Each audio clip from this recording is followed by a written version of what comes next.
नमस्कार, शिवराज न्यूजच्या बातमीपत्रामध्ये आपल्या सर्वांचे सहर्ष स्वागत आहे। जर तुम्ही नवीन असाल तर आज आमचे चॅनल लाईक करा, शेअर करा, सबस्क्राईब करा आणि पाहूया या बातमीचा सविस्तर वृत्तांत। आज दिनांक 19 जुलै 2026 रोजी निसर्गराजा ग्रुप मानकापूर यांच्या वतीने अन्वी चेतन घाटगे ही कोल्हापूरचे एक अत्यंत लहान वयाची जागतिक विक्रमवीर गिर्यारोहक हिचा सन्मानपूर्वक पुरस्कार देऊन सन्मान करण्यात आला।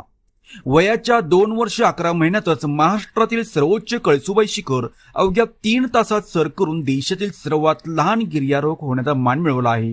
त्याचबरोबर लहान वयातच अनेक खडतर शिखरे सर केल्यामुळे तिची जागतिक विक्रम पुस्तकात नोंद झाली आहे। वयाच्या 2 वर्ष 11 महिन्यातच तिने अहमदनगर जिल्ह्यातील 1646 मीटर उंचीची कळसुबाई शिखर सर केली। त्याचबरोबर वयाच्या 3 वर्ष 5 महिन्यामध्ये तिने कर्नाटकातील सर्वोच्च अर्थात 1925 मीटर असणारी मुल्यनगिरी शिखर सर करून नवा विक्रम केला।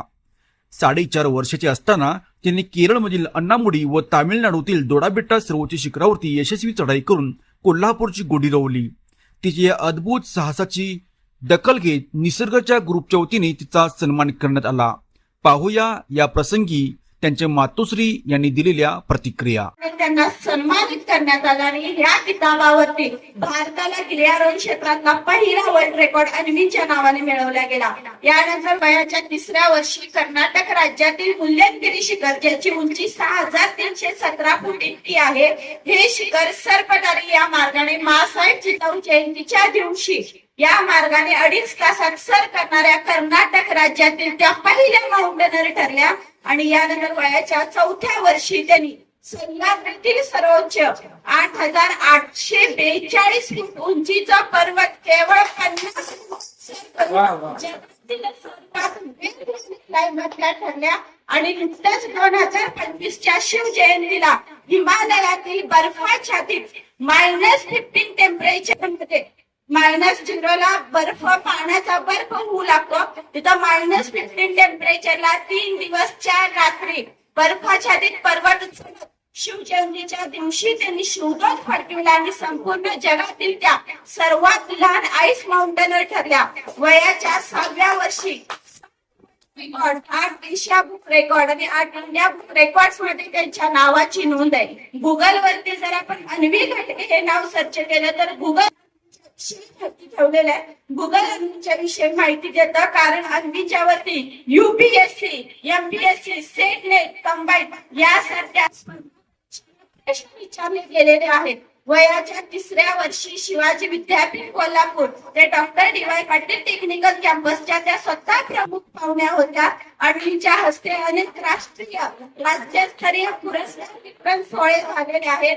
त्यांच्या हस्ते अनेक दिग्गज मान्यवरांना सन्मान करण्यात आलेला आहे। आणि हे सर्व करत असताना ज्या महाराष्ट्राच्या भूमीत आपला जन्म झाला, ही भूमी छत्रपती शिवरायांच्या विचारांची भूमी आहे। या भूमीने माणसाला माणूस म्हणून जगण्याची रीत दिलेली आहे आणि माणसाला माणूस म्हणूनच वागवण्याची प्रीत दिलेली आहे।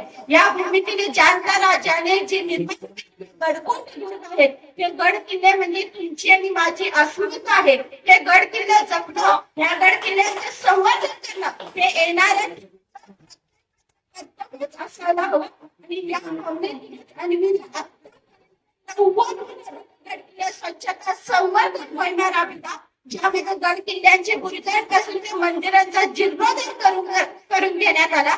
या पाठीमागे हीच एक भावना आहे की आयुष्याचा शेवटचा श्वास देखील, आपल्या प्रत्येकाच्या आयुष्याचा शेवटचा श्वास देखील छत्रपती शिवाजी महाराजांचं देणं लागतं। आणि हे देणं आपल्याला जर या माध्यमातून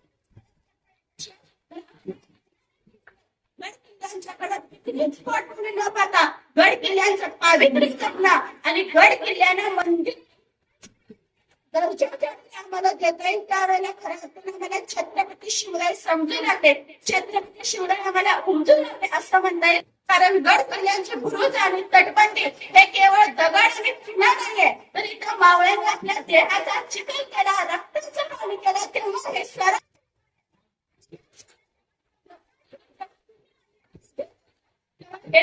स्वतःच्या प्राणापलीकडे छत्रपती शिवाजी महाराजांची जिवंत स्मारक दिले आहेत। आणि हे गड किल्ले तुम्ही आणि मी सांभाळणं, त्यांचं संवर्धन करणं हेच आपल्या आयुष्याचं संचित आणि कर्तव्य असायला हवं। या भावनेतून या गडकिल्ल्यांचं संवर्धन करत असताना एक 20 ते 50 देशी झाडांची लागवड गडकिल्ल्यांवरती करण्यात आली. रोटी डे, शिवमय आनंदाची दिवाळी यासारखे सामाजिक उपक्रम राबवत असतात. आतापर्यंत आंबीना 300हून अधिक पुरस्कारांनी सन्मानित करण्यात आलेला आहे. जवळजवळ 8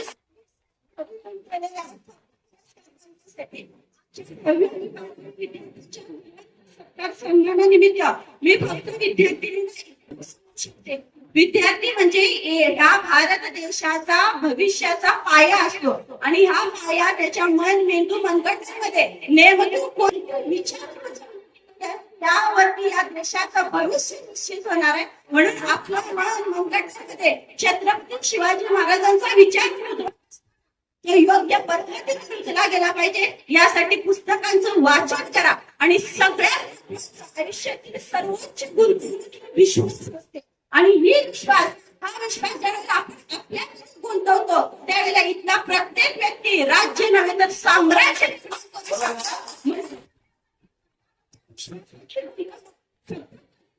नक्कीच या देशात पर्याय राष्ट्र निर्माण करण्याचं सामर्थ्य आपल्या येणाऱ्या युवा पिढीमध्ये आहे आणि ते नक्कीच त्या दिशेने पावलं उचलतील. आज समाजामध्ये ज्या वेळेला आपण माणूस म्हणून जगत असतो त्यावेळेला समोर आपण एक माणूस आहोत आणि निसर्गाचा एक घटक आहोत ही जाणीव आपल्यामध्ये असणं आणि येणाऱ्या पिढीमध्ये ही नक्की रुजवा. कारण आम्हा स्त्रिया जिजाऊचे विचारसरणीचा वारसा लाभलेला आहे. येणाऱ्या काळातल्या प्रत्येक स्त्रीला मासाहेब जिजाऊंना प्रेरणा म्हणून जर पावलं नक्कीच ग्लोबल असणार आहे. यासाठी मासाहेब जिजाऊला समजावून घेऊयात, छत्रपती शिवरायांना समजून घेऊयात, विचार समजून घेऊयात, विचार समजून घेऊयात, डॉक्टर बाबासाहेब आंबेडकरांचे विचार समजून घेऊयात, महात्मा फुले, सावित्रीदेवी फुले यांचे विचार समजून घेऊयात. आणि ज्या वेळेला विचार समजून घेतले जातात त्याच वेळेला आचरणातली कितीही सर्वश्रेष्ठ ठरते. म्हणून फक्त प्रतिमा महापुरुषांना न पाहता केवळ जयंती आणि पुण्यतिथीमध्ये महापुरुषांना न पाहता त्यांचे विचार आचरणात आणणं ही काळाची गरज आहे आणि आपण करूया. आणि याबद्दल एवढीच आशाने अपेक्षा बाळगते. मला बोलण्याची संधी दिली त्याबद्दल मी मनापासून आपली ऋणानुबंध व्यक्त करते. मुलींची आई आणि गिर्यारोग प्रशिक्षक या नात्याने खऱ्या मी आपल्यासमोर मनोगत व्यक्त केलेलं आहे. आणि माननीय शिवाजी येडवांकर दादा यांना जन्मदिनाच्या शिवमय शुभेच्छा.